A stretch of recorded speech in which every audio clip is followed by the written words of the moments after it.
many of you guys already probably heard me kind of explain the different parts of a website. So saying, you might have heard me use the analogy using a house and three different parts, the house, the domain, the hosting, and the design portion of it. Today, I'm going to go a little bit further in that analogy, only because I'm going throughout this course, I'm going to be teaching you a little bit more. And so it would only make sense for you to just kind of like understand what I'm talking about and more of the different parts of the website and what it takes to build a website or what it takes to maintain the website or update things. So in that way, when I'm using these different terminologies, you guys would understand what I'm talking about and can kind of make the rest of the course a little bit easier and build on that. So with that being said, using the house analogy for the website, first part is, as many of you guys may have heard me say, is the street address or your domain or your URL. So with your domain or URL, that's just your www dot whatever your website.com or .org or whatever your TLD is. The next part of the website is your land, and that's kind of your hosting. How much space on the internet you have? So do you have 1 acre of land, 2 acres of land? How much land do you have at that street address? So the next part of the website would be the foundation when building a house. So you want to build the house, you build your foundation first, and you want to build a good foundation. So your foundation would be your content management system or your CMS. Here in this course, we're going to be talking a lot about WordPress. Over the third of the websites on the internet is made by WordPress. WordPress is one of the leading content management systems.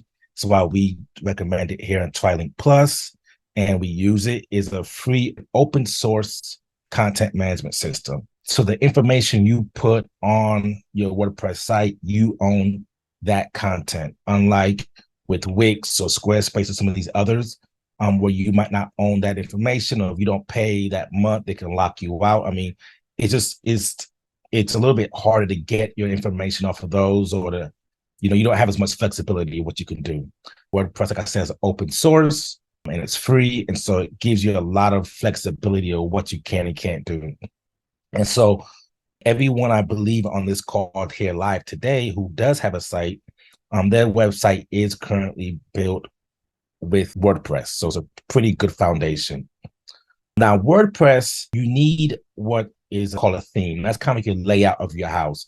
So are you going to have an open floor plan? You're going to have walls in between your kitchen and your dining room. That's kind of your theme. There's a lot of different themes out there. There's, Elementor and Beaver Builder, and there's a whole bunch of different themes out there. But we like to recommend and use Divi. Divi, we feel like, is one of the better WordPress themes out there, and it's a front end builder. So it makes it easy for you to be able to build and customize your website without needing to know a lot of different code. Another reason why I really like Divi, and we really like Divi over here, is because there's a ton of tutorials, a lot of help. The Divi community is very large. And so if there's something you need to do that you don't know how to do, it's pretty easy to either reach out to us, and we can definitely help you out with that, or you can just simply Google it, look on YouTube. There's a lot of different tutorials and different help out there for Divi. The next part of your website would be your plugins, and that's kind of like the features in your home. And so what features you're going to have? You're going to have a deck out back, or you're going to have the stainless steel appliances, the different features that you can add on to your home. So plugins is going to add extra functionality to your website.